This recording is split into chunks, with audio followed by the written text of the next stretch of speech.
Is President Biden considering stepping down? Absolutely not. Is there anything, Karine, that would change his mind?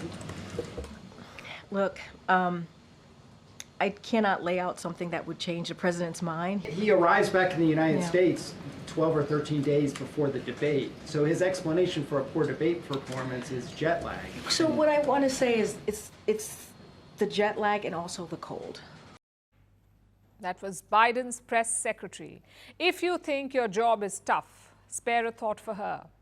The president is fumbling left, right, and center, and it's her job to defend him. She's been fielding some tough questions from journalists on Joe Biden's health, especially after he tanked at the debate last week. His team has come up with all kinds of excuses in the past few days. First, they said he had a cold. Then they said he'd studied too hard. First Lady Jill Biden has offered her own explanation. She told reporters that Biden, and I'm quoting, did not feel that great during the debate. She didn't say what was it that made the president uncomfortable. Was it the cold or the questions from reporters? Finally, we heard from Joe Biden himself yesterday. He blamed it on a jet lag from a trip that he took nearly 2 weeks ago. And today, Biden spoke again. What was the excuse this time? The president says he had a bad night. I had a bad night. I screwed up. I made a mistake. But I learned from my father, when you get knocked down, just get back up. It appears even his press secretary cannot keep track of all of this. So she said that the president had both a cold and a jet lag. Let's listen to that statement again. You all heard it in his voice when he did the debate, right? And it is not even something that we shared ahead of time. You heard it in his voice and we confirmed it. And I think that's important to note as well. Like, it is the jet lag and the cold. Let me remind you, this is not some teenager trying to explain why they did not bring their homework to school. We're talking about the US president here, who is 81 years of age and running for a second term in office.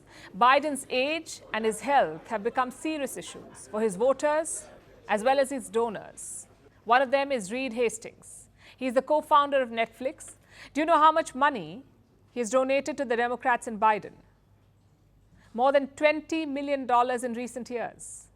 Last year, he gave $100,000 for Biden's re-election campaign. In American terms, he's a mega donor, someone who can drum up more support and money for Biden. But Hastings says he's lost faith in him. He wants Joe Biden to step aside. He wants the Democrats to find a replacement. Let me quote from his statement. The president needs to step aside to allow a vigorous Democratic leader to beat Trump and keep us safe and prosperous. He couldn't have been clearer. So this is what Biden is faced with. His party leaders want him to go, his voters want him to go, and now his donors too want him to go. But the president refuses to go. He says he won't drop out of the race. What I can say is the president is moving forward. He's moving forward as being president. He's moving forward with his campaign, as his campaign has been very, very clear about that. So Biden won't make way for someone younger. His rival Donald Trump, who is no spring chicken himself, he's 78 years old, and he has a different assessment. He believes that Biden is on the verge of, quote-unquote, quitting the race. That's what Trump has said. And Trump says that Kamala Harris would replace Joe Biden. She's the current vice president. Trump has called her a bad and pathetic candidate. His words, bad and pathetic. As things stand, Donald Trump has every reason to feel confident. The debate has boosted his campaign. He's doing better in opinion polls, and his opponents are considerably weakened. Trump couldn't have asked for a better situation. But investors don't seem to like it. They're feeling anxious over the future of Biden's campaign and the election result. 3 different polls have found that most investors are concerned about the current situation in the US, and it's not surprising.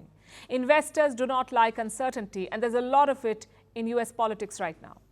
One party is on the verge of asking a sitting president to drop out of the race. The other side is ready to nominate a convicted felon.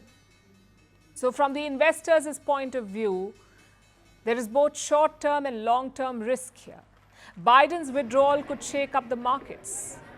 If Trump wins, America could have a president who could potentially end up in prison. It is bad whichever way you look at it. And this is the world's largest economy.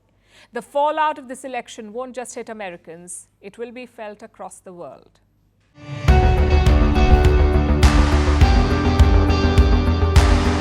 Across continents, one powerful news source. Bringing you diverse perspectives on the issues that matter.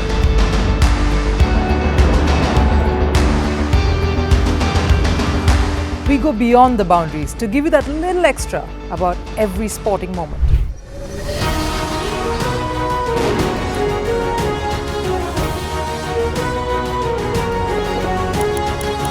So thank you for making Firstpost 5 million strong. We're counting on your support, and you can trust us to bring you the news unfiltered and unvarnished.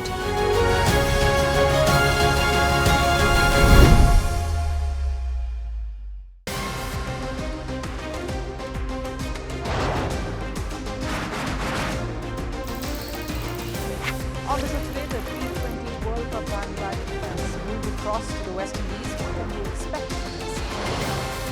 Hello, I'm Alison Green, coming to you from Durban, South Africa. Today we have a special show.